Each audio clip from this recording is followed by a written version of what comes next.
Hallelujah.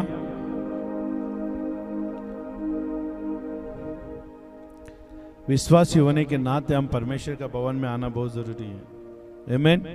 उसका शरीर और उसके लहू में भागीदारी होना जरूरी है। जो उसका शरीर और उसके लहू में भागीदारी नहीं होता, उसके अंदर जीवन नहीं है और वो मौत की कगार की ओर जा रहा है। हालेलुया। और कई सारे संसार में भटके हुए लोग हैं जो प्रभु से आशीष पाकर जा रहे हैं। आमीन। और संसार में जाकर क्या करते हैं? और संसार की मौज मस्ती में जीते हैं। आमीन। उसका बिल यहाँ पर नहीं भरते, संसार में शैतान को भरते हैं। नाच गाना है ना, संसार की इच्छा पूरा करना, वो उसका बिल भरने का समान है। शांति प्रभु ने दिया, छुटकारा प्रभु ने दिया, लेकिन उसको लेकर किधर? संसार में है ना, शैतान के हाथों में देकर उसको महिमा दे रहे। इसके लिए परमेश्वर का समझ होना जरूरी है। परमेश्वर का समझ नहीं है, वो व्यक्ति कलीसिया में कोई काम का नहीं है। हालेलुया। लेकिन परमेश्वर का समझ उसके अंदर है, वो कलीसिया में या प्रभु के लिए उसके लिए काम के योग्य है। हालेलुया। आमीन। जैसे संसार में पढ़ा लिखा व्यक्ति को नौकरी का कहीं ना कहीं तो नौकरी मिल जाएगी, लेकिन अनपढ़ व्यक्ति को नौकरी किधर भी नहीं मिलेगा, क्योंकि वो पढ़ाई नहीं किया। वो पढ़ाई ना करना ही वो ज्ञान ना रखने का। आमीन। पढ़ाई लिखा किया हुआ व्यक्ति वो ज्ञान रखने वाला व्यक्ति है। इसको अनुवाद हम संसार की इस तरह से हम कर सकते हैं। हालेलुया। तो बहुत सारे वचनों के द्वारा परमेश्वर बात करता है, लेकिन उसका बात को हमें समझने के लिए हमें ज्ञान होना चाहिए। आमीन। हालेलुया। क्या आप खुश हैं? हालेलुया। आज हम प्रभु यीशु मसीह की ओर देखने वाले हैं कि यीशु मसीह है कौन। हालेलुया। कितने लोगों को पसंद है यीशु मसीह? प्रभु यीशु मसीह कितने लोगों को पसंद है? आमीन। किसी को 1 इंच पसंद है, किसी को 4 इंच पसंद है ना। जैसा उनका पसंद है उतना हाथ उठता है। मैं बोल रहा हूं आपको, जिसको यीशु मसीह पसंद होता है ना, उतना ही हाथ उठाएगा। क्यों? क्योंकि उसके जीवन में उतना ही काम किया। लेकिन हम तो हाथ पैर के सर सब कुछ उठा देते हैं। आमीन। हालेलुया। क्यों? क्योंकि वो इकलौता प्रभु है, मुझे जीवन दिया। आमीन। तेरा हाथ उठाने से परमेश्वर छोटा नहीं बन जाता, तो हाथ नहीं उठाने से भी परमेश्वर छोटा नहीं बन जाता। परमेश्वर वहीं का वहीं है, लेकिन तेरा समझ कमी है, इसके लिए कम उठा रहे हाथ। अगर समझ बड़ा होता ना तो पूरा हाथ उठा लेते। हालेलुया। और चिल्लाकर प्रभु को धन्यवाद देता।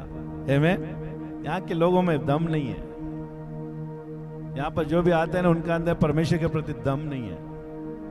दम उन लोग के अंदर होता है जो परमेश्वर को अपने आप से ज्यादा प्रेम करते हैं। वो नाचते हैं, गाते हैं, कुछ भी अगर वचन आता है, क्या यीशु मसीह आपसे प्रेम करते हैं, तो आप चिल्ला कर कहोगे। आमीन।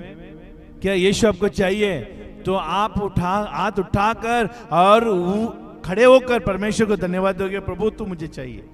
क्योंकि प्रभु का वैल्यू, प्रभु का ना कीमत वही जान सकता है जिसके जीवन में परमेश्वर ने कार्य किया। वो पाप की वजह से, देखिए, जिसका अंदर पाप ज्यादा था, उसका पाप क्षमा ज्यादा हुआ है, वो ज्यादा प्रभु से प्रेम करेगा।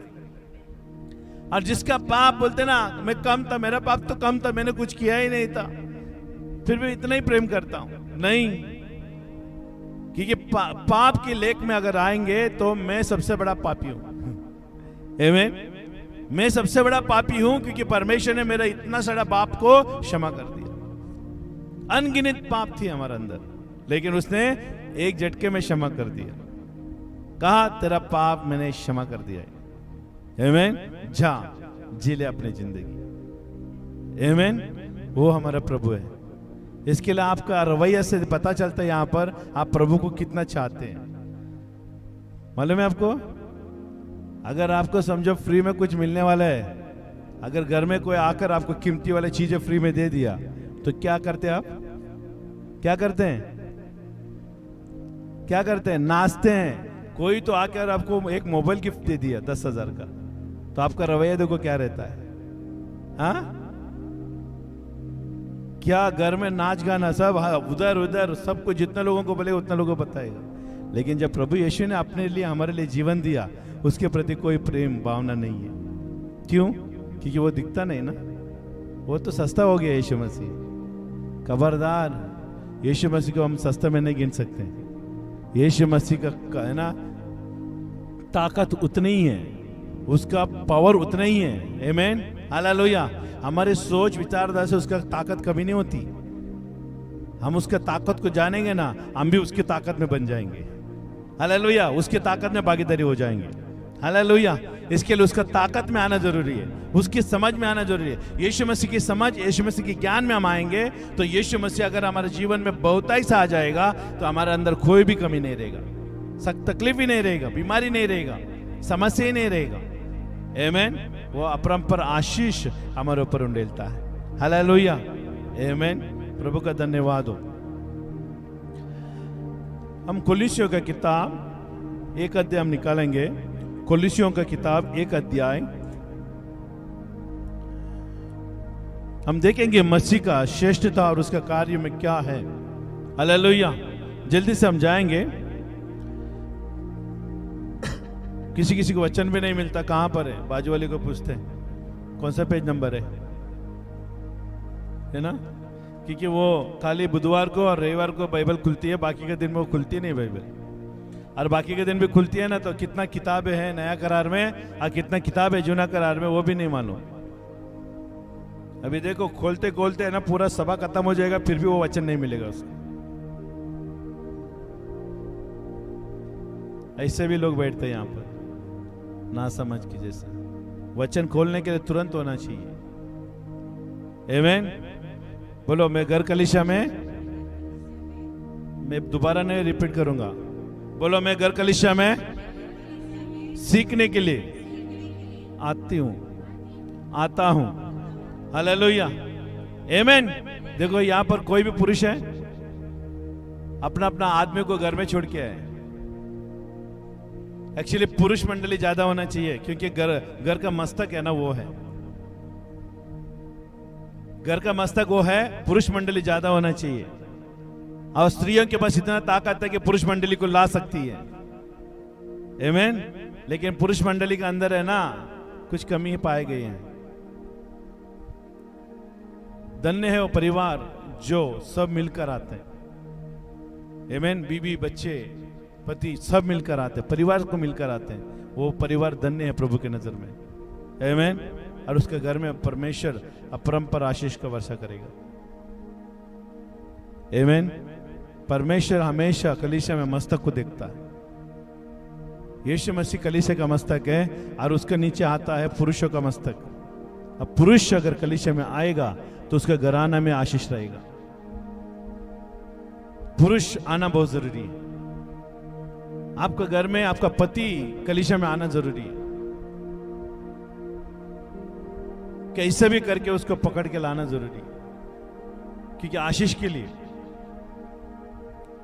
प्रभु मेरे घर में आने के लिए कम से कम तू आ जाओ।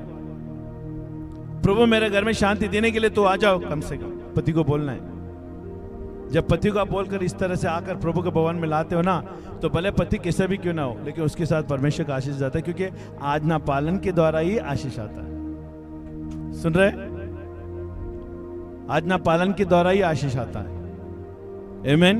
फिर से एक बार मैं बोलता हूं, मैं बोलो घर कलीसिया में सीखने के लिए आती हूं।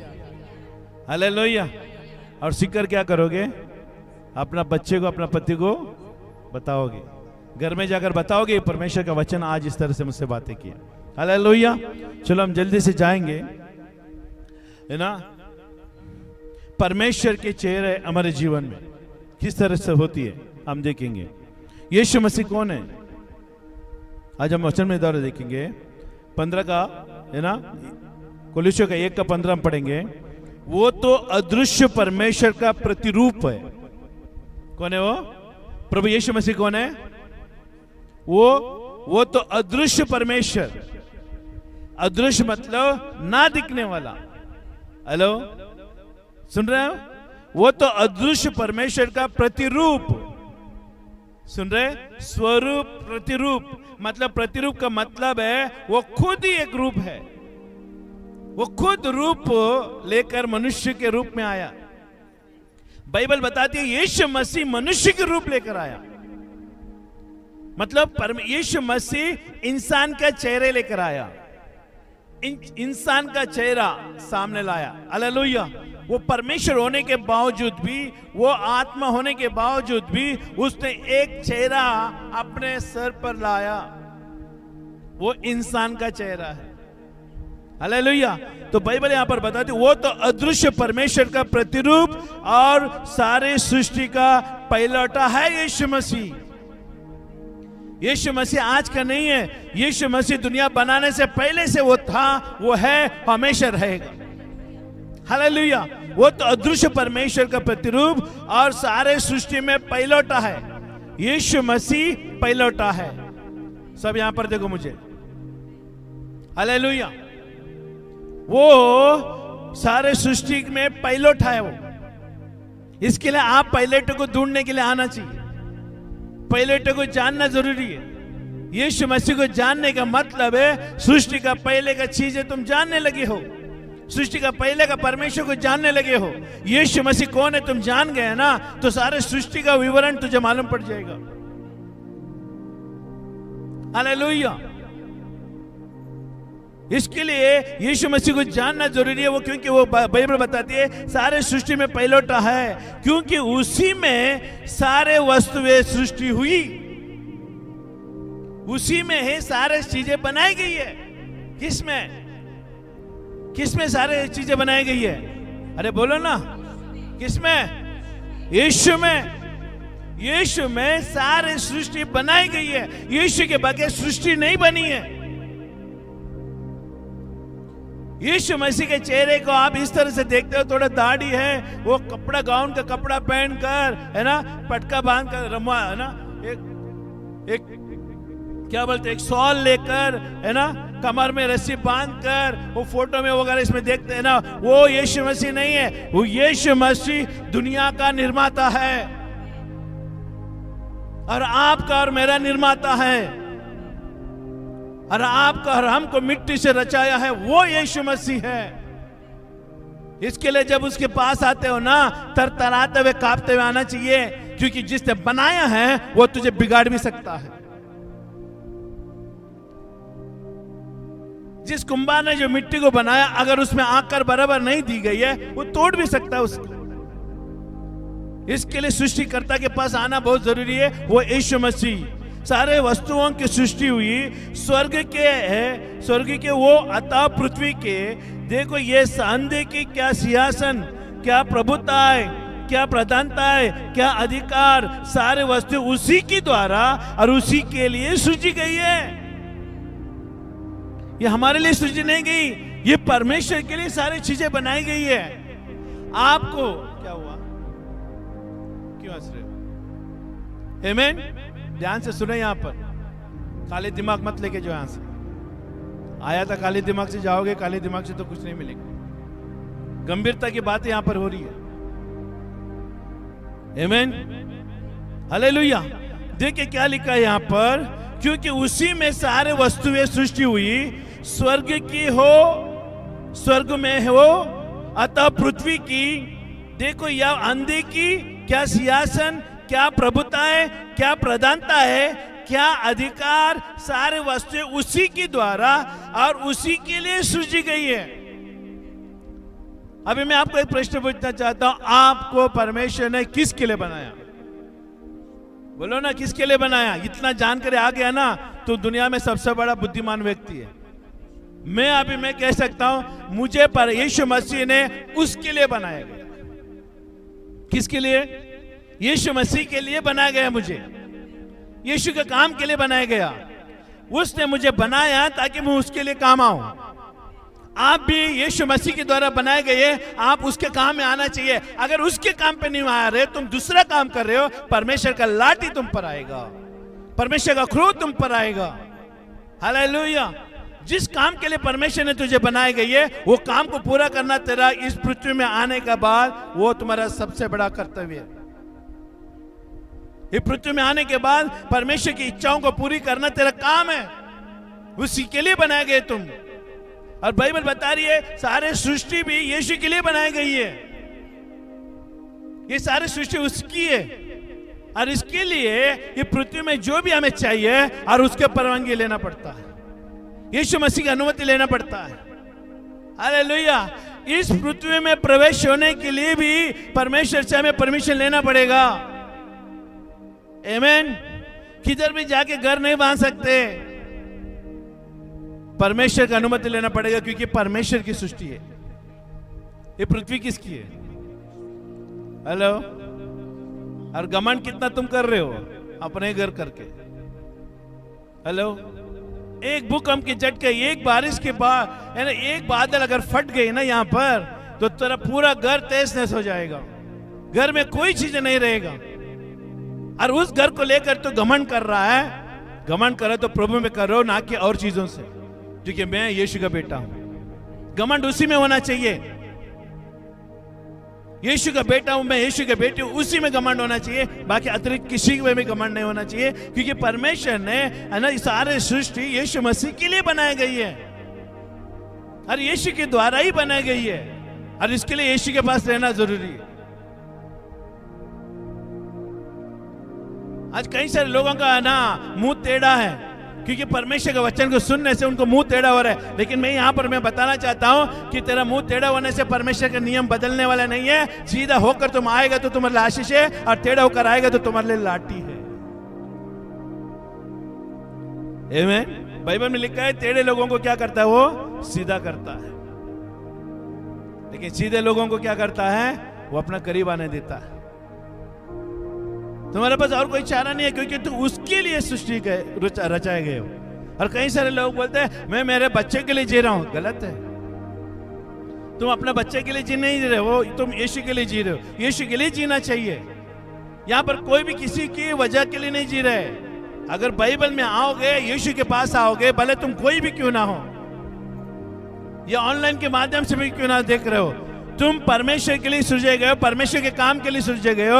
अगर परमेश्वर ने दी हुई काम को तुम पूरा नहीं करेगा तो परमेश्वर का दंड तुझ पर आएगा, और न्याय के साथ परमेश्वर तुझे न्याय करेगा। अगर परमेश्वर के साथ तू खरा नहीं उतरा तो अनंत काल के नरक में तुझे डाला जाएगा, क्योंकि तू उत्तम भाग्य के योग्य नहीं ठहरा, तो अपवित्र भाग्य के योग्य ठहरा। समझ रहे? बर्तन दो काम के लिए बनाया जाता है, एक अच्छा काम के लिए है, एक अच्छा नहीं वो काम के लिए बनाया जाता है। सुन रहे? कुंभार कुछ चीजों को ऐसा बनाता है, कोई ना गंदे काम के लिए इस्तेमाल करने के लिए, कुछ ऐसा चीजें बनाता है महलों में रखने के लिए। हालेलुया। तो परमेश्वर भी हमें अच्छे काम के लिए बुलाए गए, अच्छी योजना के लिए बुलाए गए, उसके नाम के लिए बुलाए गए, उसके राज्य के लिए बुलाए गए, लेकिन हम ये नहीं समझ पा रहे बातों को। हेलो। हम ये बातों को नहीं समझ पा रहे। आमीन। हालेलुया। आमीन। वो बातों को हम नहीं समझ पा रहे हैं, इसके लिए हम लोग है ना अकाल में पड़े रहते हैं, परमेश्वर की योजना से बाहर रहते हैं, और सताव में जाते हैं, और परेशानी से हमारी जिंदगी गुजरते रहते हैं। आज मुझे पता प्रभु में आप कितना खुश हो, आप यीशु में कितना खुश हो, आप यीशु मिलने के बाद भी आप कितना खुश हो। किसी का भी हाथ नहीं उठेगा, किसी का भी हाथ नहीं उठेगा। क्यों नहीं उठेगा मालूम है? क्योंकि वो लोग ने यीशु को जानने के लिए नहीं आया है, यीशु को समझने के लिए नहीं आया, और यीशु से कुछ पाने के लिए आया है। ये स्वार्थी है। स्वार्थपन से परमेश्वर को प्रसन्न नहीं कर सकते हैं। परमेश्वर को प्रसन्न करना है ना, निस्वार्थ होना चाहिए। बोलो, मैं निस्वार्थ से प्रभु यीशु के पास आता हूं। निस्वार्थ समझते हो ना? तुम्हारा यहां पर आने के लिए कोई स्वार्थ नहीं होना चाहिए। तुम्हारा कोई भी लेन देन का बिजनेस नहीं होना चाहिए। कल एक ही बिजनेस होना चाहिए, मैं तुझे मिलने आता हूं प्रभु, तू मेरा है मैं तेरा हूं। हम दोनों का मिलना यहां पर होता है, इसके लिए मैं यहां पर आता हूं। हालेलुया। तो सर्वाधिमान परमेश्वर को जानना ही हमारा बुद्धिमान की चीज है, है ना? प्रधानता है और क्या अधिकार, सारे वस्तु उसी के द्वारा और उसी के लिए सृजी गई है। वो सब वस्तुओं में प्रथम है। जो भी सृजी गई है उसमें से पहलौठा यीशु है। प्रथम समझते हो ना? प्रथम का मतलब है सबसे पहले, हर चीज का पहले वो होता है प्रथम। और यीशु मसीह हमारे जीवन में प्रथम होना चाहिए। और सारे दुनिया में, ये भूमंडल में यीशु मसीह प्रथम है, लेकिन तुम्हारा अंदर प्रथम नहीं है, तुम्हारा अंदर पहलोटा नहीं है, क्योंकि तू संसार के अभिलाषा से जकड़ी हुई है, संसार की चीजों से फंसी हुई है। अब परमेश्वर को तो प्रथम देने से रोक रहे अपने आप को। सारे भूमंडल यीशु मसीह उसके ऊपर प्रथम है।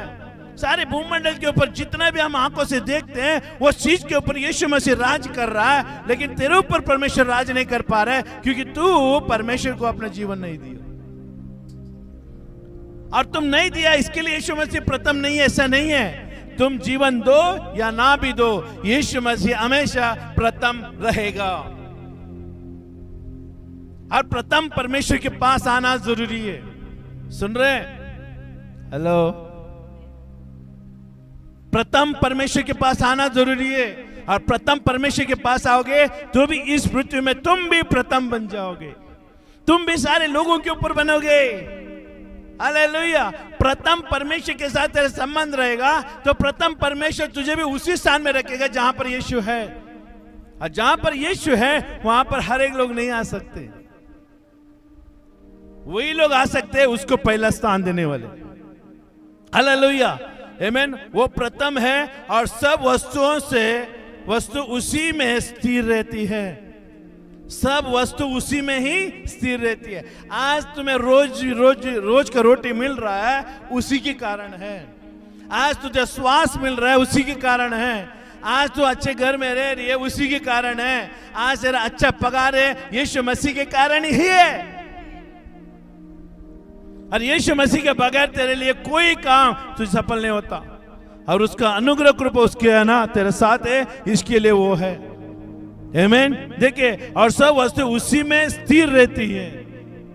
अगर हम प्रभु को पहला स्थान देंगे, हमारा घर में भी जो भी है वो सब स्थिर रहेंगे। बोलो, स्थिर रहेंगे। क्यों स्थिर रहेंगे मालूम है? पैसा नहीं जाएगा। पहला परमेश्वर का आदर करो, पैसा नहीं जाएगा। आज लोग पैसा नहीं रुकते रोते हैं। घर में पैसा नहीं कमाते हैं ना, पैसा नहीं। क्यों? क्योंकि तूने परमेश्वर को पहला प्रथम स्थान नहीं दिया। अब परमेश्वर को देना वो नहीं दिया, और बाद में बोलते पैसे जा रहे, पैसे तेरे सामने से पैसे जाएगा, तेरे सामने से तेरे महीने का कमाई जाएगा, तेरे सामने से सारे चीजें जाएगी, लेकिन तू उसको रोक नहीं पाएगी। क्यों नहीं रोक पाएगी मालूम है? क्योंकि तूने परमेश्वर को पहला स्थान नहीं दिया। और परमेश्वर के साथ ही सब कुछ रहता है। कान खोल के सुन लेना, अगर तुम परमेश्वर को पहला स्थान नहीं दिया, परमेश्वर की आज्ञाओं का पहला स्थान नहीं दिया ना, सब कुछ तेरे सामने से जाएगा, तुम देखेगा, ऐसा पकड़ने के लिए भी कोशिश करेगा ना, वो नहीं रुक पाएगा। क्यों मालूम है? क्योंकि तूने परमेश्वर को पहला स्थान नहीं दिया। वो प्रथम स्थान उसको दे देगा, उसके द्वारा सब स्थिर रहती है। स्थिर का मतलब समझते हो? अगर तू परमेश्वर की आज्ञा का पालन करोगे, परमेश्वर भी तेरा घर में भी हर चीज स्थिर रखेगा। कुछ सुन रहे हो? स्थिर रखेगा। हमें परमेश्वर वो चाहिए जो स्थिर रखता है। हमें वो परमेश्वर चाहिए जो स्थिर है, हिलने वाला नहीं। हेलो, हिलने वाला नहीं।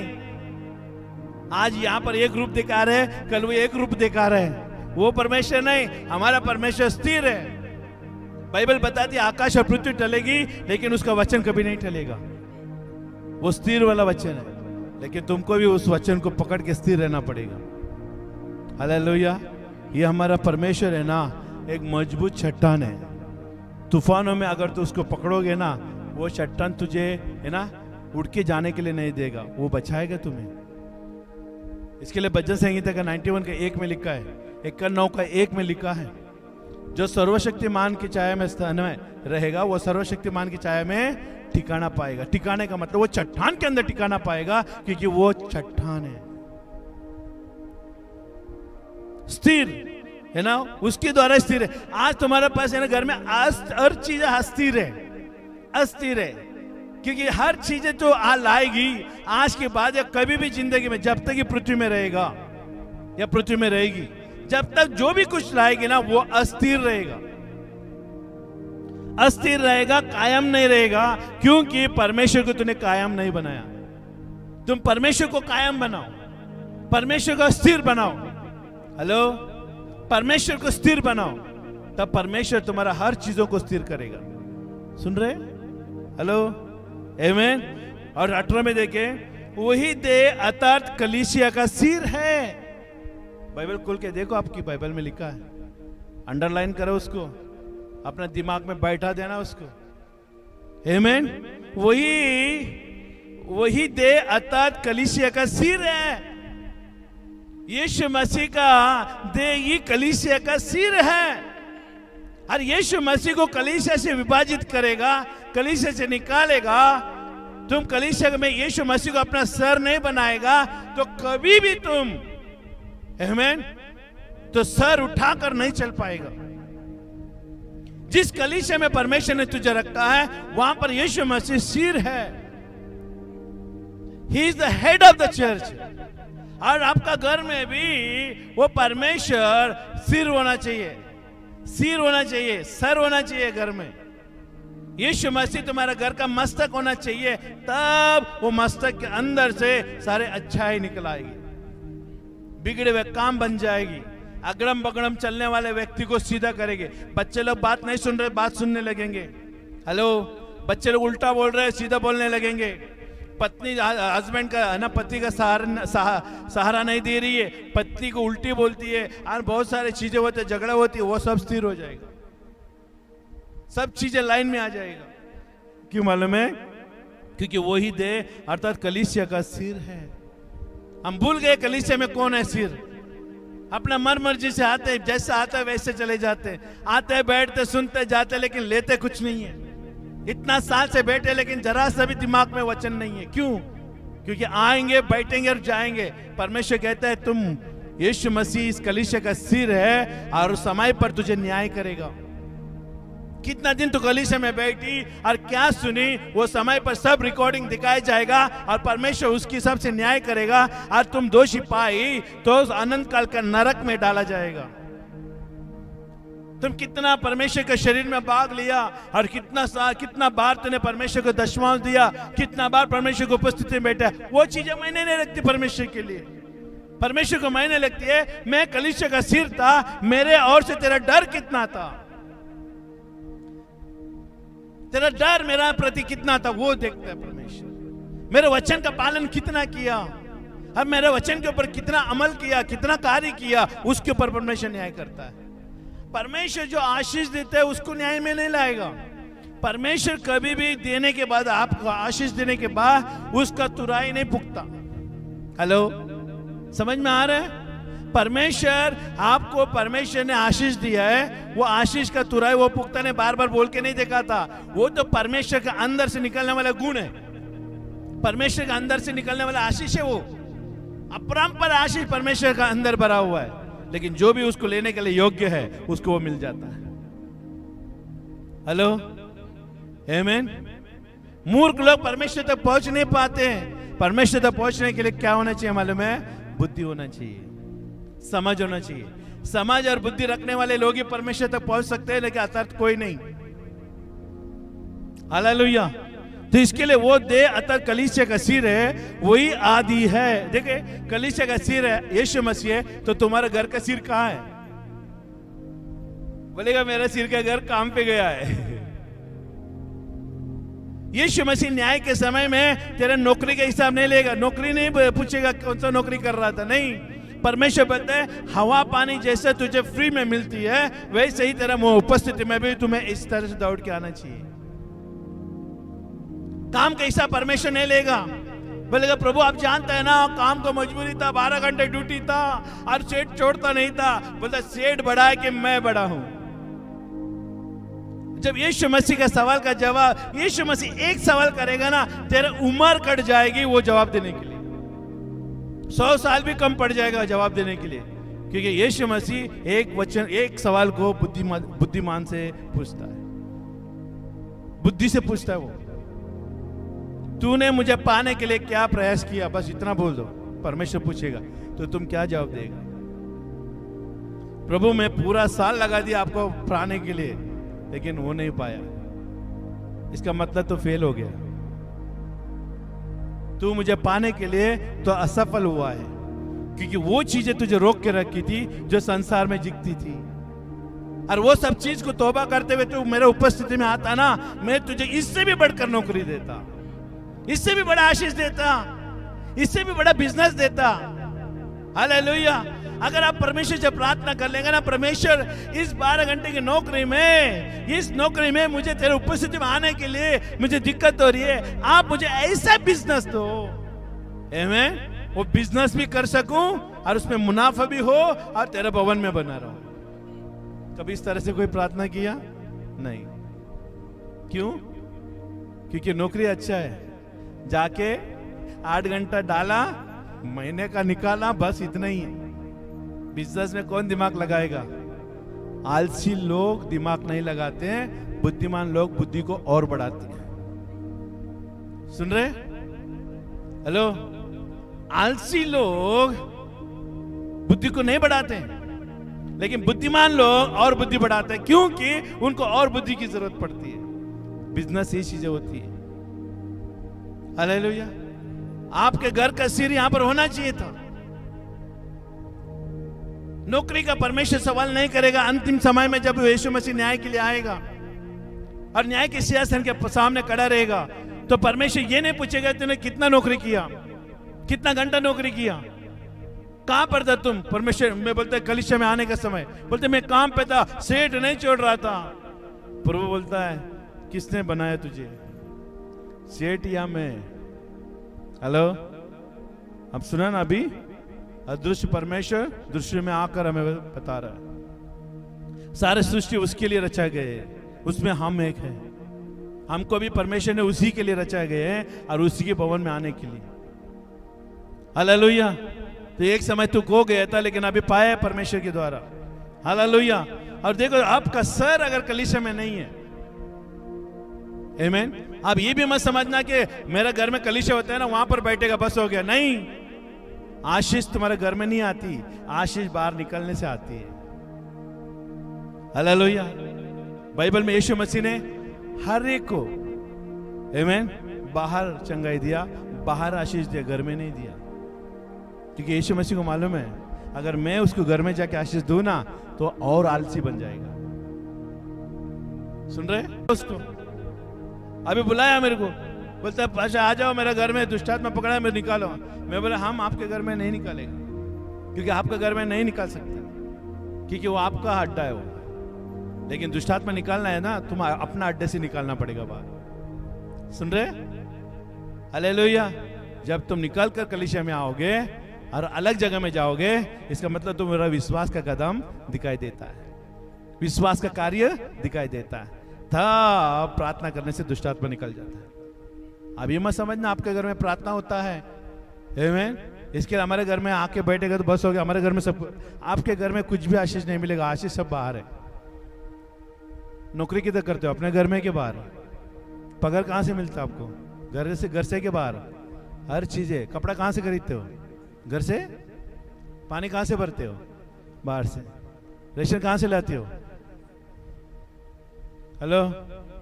हर एक चीजें जो आपकी लगती है वो सब बाहर से मिल रहा है, तो तुम घर में क्यों? सबसे पहले परमेश्वर को खोजने के लिए अपना घर से बाहर निकलना चाहिए। आमीन। हालेलुया। वही देह अर्थात कलीसिया का सिर है, वही आदि है, मतलब वही आदि है, मतलब वही शुरुआत है। यीशु मसीह शुरुआत है। इसके लिए जानो यीशु के पास। आप यहां पर अगर हम यीशु के गाना गा रहे हैं, तो ये जान के, ये समझ के आराधना करना, यीशु मसीह आदि है, उसका आराधना हम कर रहे हैं। यीशु मसीह कल का परमेश्वर नहीं आराधना कर रहे हैं, यीशु मसीह आदि का परमेश्वर है। बोले यीशु मसीह शुरुआत में था, आदि में था। समझ में आ रहा है? यीशु मसीह अभी का नहीं है, वो शुरुआत का परमेश्वर है। ये सारे सृष्टि को बनाए हुआ परमेश्वर है और उसकी आराधना कर रहे हो तुम। इसके लिए तुम्हारा बुद्धि बढ़ाओ, ज्ञान बढ़ाओ, समझ बढ़ाओ, उसकी उपस्थिति में आने के लिए। मूर्खों की जैसा आके बैठकर मूर्खों की जैसे जा नहीं सकते। और बाइबल बताती है जब भवन में आते हैं तो तुम्हें बुद्धि, ज्ञान और समझ मिलता है। जब बार बार परमेश्वर की उपस्थिति में आ रहे हो, परमेश्वर तुझे उसकी बुद्धि, उसकी ज्ञान, उसके समझ से भर देता है। उसके वचनों से भरता है। जो परमेश्वर के वचन को मानता है वो बुद्धि में है, जो परमेश्वर के वचन का पालन करता है वो बुद्धि में है, ज्ञान में, समझ में है। वो पहला वैसा अन्नाडी के जैसा जी रहा था, लेकिन अभी वैसा नहीं जिएगा, क्योंकि भवन बदलने के कारण, हालेलुया, जगह बदलने के कारण उसके अंदर कुछ और परिवर्तन दिखाई दे रहा है। आमीन। वो आदि है। आगे देखे, और मरे हुए में से जी उठने वाले में पहलौठा है। वो मरे हुए में से जी उठने वाला पहलौठा प्रभु है। हमारा प्रभु यीशु मसीह मुर्दों में से जी उठा हुआ पहला प्रभु है। आज तक कोई भी मुर्दों में से नहीं जी उठा, नहीं जी उठा आज तक। सारे लोगों का खबर भरा हुआ है, लेकिन यीशु का कब्र आज भी खाली है, क्योंकि वो मुर्दों में से जी उठा है। आमीन। यीशु मसीह मुर्दों में से जी उठा है ताकि हमें नया जीवन देने के लिए। हालेलुया। पहलौठा है मुर्दों में से जी उठने की। सब बातों में वही प्रथम ठहरा है। सब बातों में, कोई भी ऐसे बात नहीं है, सब बातों में प्रथम ठहरा। प्रथम का मतलब है शुरुआत। अगर परमेश्वर ने कहा मेरा सारे बातों में शुरुआत में ही हूं, तो ये बात मान के चलना कि कभी भी तो उसको दूसरा तीसरा स्थान में मत देना। हालेलुया। प्रथम ठहरे, क्योंकि पिता की प्रसन्नता इसी में है कि परमेश्वर, पिता की इच्छा इसमें थी कि उसमें सारी परिपूर्णता वास करे। क्या वास करे? सारे परिपूर्णता। परिपूर्णता मतलब संपूर्ण वास करे। कौन है संपूर्ण वास करे? परिपूर्ण का मतलब है कि ये ना कोई भी संसार में जो परमेश्वर ने बनाया उसमें से एक भी उसके बगैर नहीं रहा है। सब यहां पर देखो, कोई भी आ गए तो बस देखते रहिए। Hallelujah, hallelujah. क्योंकि पिता की प्रसन्नता इसी में है कि उसमें सारी परिपूर्णता वास करे। परमेश्वर पिता की इच्छा है। एक बच्चा, देखिए संसार के, आप देखिए, आप एक संसार के पिता है, आप एक संसार की माँ है।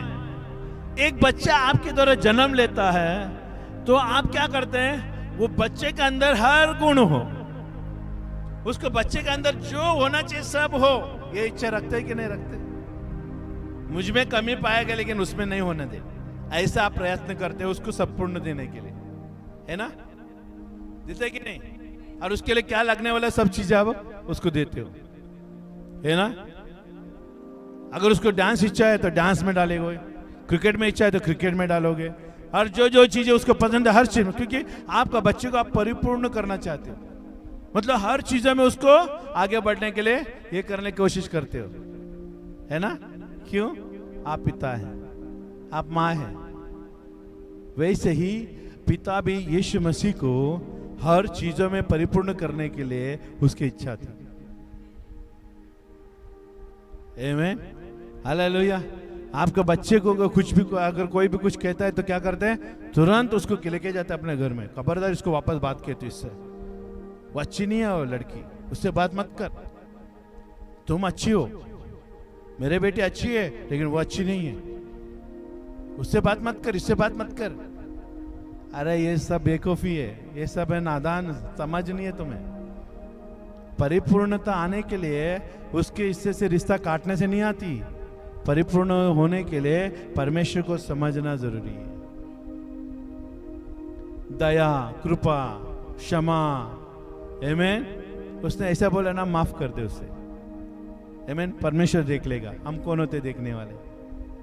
हम क्यों उसके न्याय करें? परमेश्वर न्याय करेगा। सब चीजें परमेश्वर के ऊपर रोकना है। तुम न्याय करके बैठ जाते हो, आमीन, हालेलुया। यहां पर पानी का बपतिस्मा लिया वही लोग आके नहीं बैठेंगे, यहां पर बिना पानी का बपतिस्मा लिया वो भी बैठेंगे यहां पर। हम कौन होते उन्हें बोलने वाले? तुम पानी का बपतिस्मा लिया तो यहां पर मत आओ, कलीसिया में मत आओ। नहीं, हमारा काम नहीं है बोलने का। हमारा काम यह है कि हर एक पापी यहां पर आना चाहिए। जब पाप का एहसास होता है तो बपतिस्मा लेगा, यीशु को स्वीकार करेगा, बपतिस्मा लेगा। लेकिन पाप का एहसास के लिए हमें प्रार्थना करना जरूरी है। कलीसिया में कोई भी किसी को भी रोक नहीं सकता कि कलीसिया में आने के। हेलो, समझ में आ रहा है? ये कलीसिया खाली बपतिस्मा लेने वाले लोगों के लिए नहीं है, ये कलीसिया सबसे बड़ा पापी लोगों के लिए है। और जो दूसरे को रोकता है इस चीजों में, वो खुद पापी है सबसे बड़ा, और उसका उद्धार नहीं हुआ। उसका उद्धार होना जरूरी है। हम किसी को भी यहां पर रोक नहीं सकते कलीसिया में आने के लिए। कलीसिया सबके लिए है, लेकिन आएगा तो सच्चे मन से आना चाहिए, पश्चाताप होकर आना चाहिए, यीशु को जानने वाले होना चाहिए। यहां पर किसी के चेहरे देखने के लिए नहीं आना चाहिए। वो कौन सा कपड़ा पहने, वो नहीं। परमेश्वर, तू मुझसे बात कर रहा है, मैं तुझे मिलने आया हूं, तू सर्वोत्तम है मेरे लिए, तू पहलौठा है मेरे लिए, मेरे जीवन में तू ही सब कुछ है, तेरे बगैर कुछ नहीं है। आज लोग मेरे साथ है, कल कोई नहीं रहेगा, तो तू ही मेरे साथ रहेगा, इसके लिए मैं तुझे मिलने आया हूं। सब लोग रास्ते में छोड़ जाएंगे मुझे, लेकिन तू मुझे नहीं छोड़ेगा, इसके लिए मैं आया हूं। ये भावना रखकर आना चाहिए कलीसिया में। कलीसिया में आना ऐसे उठ के बैठ के आना नहीं है। कलीसिया में आने से पहले तुम्हें तैयारी करना पड़ेगा। भले अच्छा कपड़ा नहीं है तो भी चलेगा, हेलो, लेकिन मन को अच्छा बना के लाओ। हेलो, मन को अच्छा बना के लाओ, सोच को अच्छा बना के लाओ, विचारधारा को अच्छा बना के लाओ। परमेश्वर उसी में बात करता है, तेरा कपड़े से नहीं बात करता। तू कैसा दिख रही उससे बात नहीं करता, कितना मेकअप करके आए उससे नहीं बात करता। हेलो, कैसा आई है मैं मुझे ढूंढने के लिए, वो मैं देखना चाहता हूं। और बाइबल में लिखा है 2 चीजें परमेश्वर को सबसे ज्यादा पसंद है। एक व्यक्ति प्रभु के भवन में आते हैं, टूटा हुआ मन, टूटा हुआ हृदय। और टूटा हुआ मन, टूटा हुआ हृदय उन्हीं का होता है जो परमेश्वर ने आत्मा दिया है, और वो दूसरों को क्षमा करने का ताकत उसको देता है। वो सबसे बड़ा पापी है, उसका ही मन टूटता है। और जिसका क्षमा हुआ है ना, उसका हृदय हमेशा टूटा रहता है। क्यों? मैं इतना बड़ा पापी होने के बाद भी यीशु ने मुझसे प्रेम किया। अपवित्र चीज को पवित्र चीज ने प्रेम किया। सुन रहे? अपवित्र चीज को, मतलब हम पापी थे, हम लायक नहीं थे प्रभु की, लेकिन यीशु मसीह पवित्र है, लायक है, वो मुझे प्रेम किया। मतलब ये गंदे बर्तन को उसने अपना अंदर रख दिया। उसने ये भी नहीं सोचा कि मैं इस गंदे बर्तन को मैं अपना अंदर रखूंगा तो मैं गंदा हो जाऊंगा, वो नहीं सोचा। उसने कहा ये गंदा बर्तन मेरा अंदर आएगा, मेरा अंदर क्या अच्छा है उसको क्या करेगा, शुद्ध कर देगी। यीशु के ऊपर है ना, यीशु हमारे ऊपर बहुत विश्वास करता है। यीशु मसीह अपने से ज्यादा हमसे विश्वास करता है। सुन रहे? यीशु मसीह हमसे ज्यादा, वो खुद से ज्यादा हम पर विश्वास करता है। क्या आप उसका विश्वास को तोड़ोगे? क्या आप उसके विश्वास को तोड़ोगे? क्या आप विश्वास को तोड़ोगे? यीशु मसीह खुद से ज्यादा आपसे विश्वास करता है, आपके ऊपर भरोसा रखा है। आप मेरे बेटा बेटियों करके यीशु मसीह पुकार रहा है। तू ही मेरे लोग हो जो मेरे नाम को लेकर लोगों को बताने वाले हो, तू ही मेरे राज का सुसमाचार सुनाने वाले हो, मैं खुद से ज्यादा तुझ पर विश्वास करता हूं। ये कहने वाला परमेश्वर आपसे, और उसको नाराज करोगे? नाराज वही कर सकता है यीशु मसीह को जिसके अंदर परमेश्वर का ज्ञान और समझ नहीं है। और जिसका परमेश्वर के प्रति ज्ञान है, बुद्धि है, वो कभी परमेश्वर को नाराज नहीं करेगा। वो खुद को मिटा देगा लेकिन परमेश्वर को प्रसन्न नहीं करेगा। इसके लिए कहते हैं ना, मैं चुपूं परमेश्वर तू दिखे, मैं मरूं ताकि तू जिए मेरे अंदर, मैं घटूं ताकि तू बढ़े। ये भावना कौन रख सकता है? ये भावना वही रख सकता है ये यीशु मसीह के बारे में पूर्ण तरह से समझ लिया। हम कलीसिया में ऐसे टाइम पास के लिए नहीं आना। कलीसिया में आते तो हम वचन को समझने के लिए आना है। वचन यहाँ पर वचन दी जा रही है, लेकिन जिसका अंदर जाना चाहिए वो नहीं जा रहा है ना, क्योंकि उसने ऑलरेडी अंदर कुछ दीवार बना के रखा है। मैं कलीसिया में जाऊंगा लेकिन मैं ये दीवार बनाया ना, ये दीवार से मेरे वचन पार ना होने पाए, क्योंकि मेरा अंदर ना जाए। अगर ऐसा विचारधारा रखने वाले व्यक्ति का अंदर, भले आप कितना भी साल कलीसिया में रहे, आपको वचन पार नहीं हो पाएगा। हालेलुया। तो आगे देखिए क्या लिखा है, आमीन। पहलौठे के सब बातों में प्रधान ठहरे, हालेलुया, क्योंकि पिता के प्रसन्नता इसी में है कि उसमें सारी परिपूर्णता वास करे।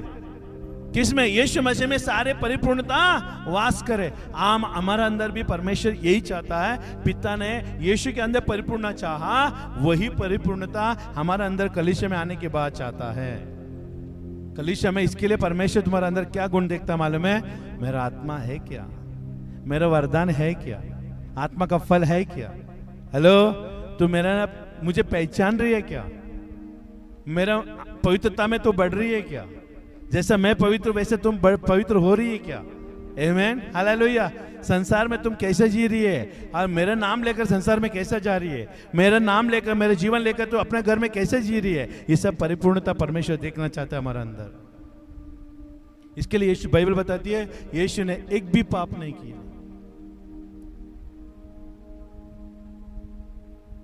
The Bible says he is not did any one single sin. क्योंकि यीशु के अंदर पाप था ही नहीं।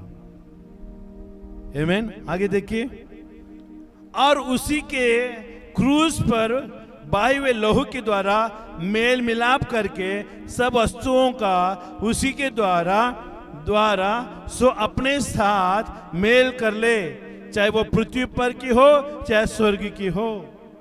सुन रहे हैं? मैं वापस पढ़ना चाहूंगा। और उसी के क्रूस पर बहाए हुए लहू, यीशु मसीह के क्रूस पर बहाए हुए लहू के द्वारा, आपको मालूम है यीशु का लहू क्या हमें दिलाती है? क्या दिलाती है? अरे बाइबल पढ़ो ना, आपका बाइबल में है ना। अरे अभी तो मैंने पढ़ा। यीशु मसीह का लहू क्या कराती है आपको? बोलो मेल मिलाप, बोलो मेल मिलाप। कितना बार बोलेंगे उतना आपके लिए अच्छा है। बोलो मेल मिलाप, बोलो मेल मिलाप, बोलो मेल मिलाप। यीशु मसीह का लहू, बोलो यीशु मसीह का लहू मेल मिलाप कराता है। हालेलुया। यीशु मसीह का लहू मेल मिलाप करने वाले लहू है, और वह कलवरी का क्रूस पर बहाया हुआ लहू मेल मिलाप का लहू है। और पिता का साथ हमारे रिश्ता जोड़ने के लिए यीशु मसीह ने अपना लहू बहाकर मेल मिलाप कराया। इसके लिए पिता से ज्यादा तुझे जानना पड़ेगा यीशु मसीह को। हेलो, पिता को जानने से ज्यादा यीशु मसीह को जानना पड़ेगा, क्योंकि पृथ्वी में, पृथ्वी के नीचे, स्वर्ग में एक ही एक नाम दी गई है, वो यीशु का नाम है। पिता बोलते हैं मुझे जानना जरूरी नहीं है, तो यीशु को जान ले, बस हो गया। तो यीशु को जान लिया, यीशु के वचनों पर तो चल।